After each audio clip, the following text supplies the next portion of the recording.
लाडकी बहीण योजनेनंतर आता लाडक्या भावांसाठी मुख्यमंत्री एकनाथ शिंदेंनी महत्त्वाची घोषणा केली आहे। पंढरपुरात विठ्ठलाच्या शासकीय महापूजेनंतर मुख्यमंत्र्यांनी ही घोषणा केली। नक्की काय आहे ही घोषणा, योजना आणि कोण पात्र ठरू शकतं जाणून घेऊयात। नमस्कार, मी अक्षरा चोरमारे आणि आपण पाहताय लोकमत। ते लाडका भाऊ योजनेअंतर्गत 12वी उत्तीर्ण विद्यार्थ्यांना दरमहा 6000 रुपये, डिप्लोमा केलेल्या विद्यार्थ्यांना 8000 रुपये आणि पदवीधर तरुणांना 10000 रुपये स्टायपेंड हा दिला जाईल।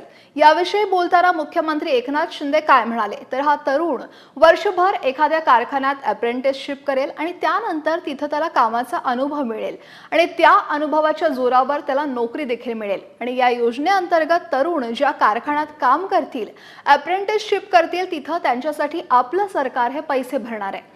या योजनेद्वारे बेरोजगारीवर आपण उपाय शोधून काढला असं देखील मुख्यमंत्री शिंदे म्हणाले। मात्र ही रक्कम सगळ्याच विद्यार्थ्यांना मिळणार नाहीये, तर जे विद्यार्थी कंपनीत अप्रेंटिसशिप करतील त्या विद्यार्थ्यांना या योजनेअंतर्गत ही रक्कम मिळणार आहे। अप्रेंटिसशिप करणाऱ्या 12वी उत्तीर्ण, डिप्लोमाधारक आणि पदवीधर विद्यार्थ्यांना सरकार स्टायपेंड म्हणून प्रत्येक महिन्याला ठराविक रक्कम देणार आहे। अप्रेंटिसशिपची रक्कम स्वतः राज्य सरकार देणार असून या योजनेची 3 गटांमध्ये निधीची वर्गवारी करण्यात आली आहे आणि तसंच या योजनेसाठी अर्ज महाराष्ट्र सरकारच्या अधिकृत वेबसाईटवरून करता येणार आहे। इच्छुक उमेदवारांनी कौशल्य, रोजगार, उद्योजकता आणि नाविन्यता विभागाच्या वेबसाईटवर ऑनलाईन नोंदणी करणं आवश्यक आहे। ही वेबसाईट तुम्हाला खाली देखील दिली आहे, तुम्ही पाहू शकता आणि डिस्क्रिप्शन मध्ये देखील याची लिंक दिली गेली आहे। तर नोंदणी करताना नवीन युजरचा पर्याय निवडल्यावर त्यामध्ये नाव, पत्ता आणि वयोगट ही माहिती भरायची आहे।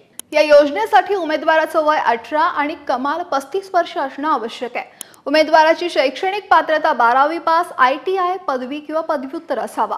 मात्र शिक्षण चालू असलेले उमेदवार या योजनेत सहभागी होऊ शकत नाहीत आणि तसंच हा उमेदवार महाराष्ट्राचा अधिवासी असावा। उमेदवाराची आधार नोंदणी असावी। उमेदवाराचं बँक खातं आधारशी संलग्न असावं आणि यासोबतच उमेदवारांना कौशल्य, रोजगार आणि उद्योजकता आयुक्तालयाच्या संकेतस्थळावर नोंदणी करून रोजगार नोंदणी क्रमांक प्राप्त केलेला असावा। तुम्ही लाडका भाऊ योजना महाराष्ट्रासाठी अर्ज केल्यास महाराष्ट्र सरकार तुम्हाला 6 महिन्यांच्या प्रशिक्षणाचा लाभ देणार असून त्यासोबत तुम्हाला पगार देखील मिळेल।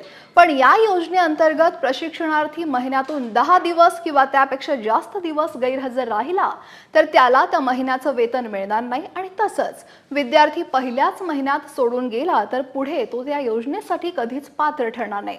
त्यामुळे अर्ज करा, प्रामाणिकपणे काम करा आणि लाडक्या बहिणींप्रमाणेच लाडक्या भावांसाठीच्या योजनेचे लाभार्थी व्हा।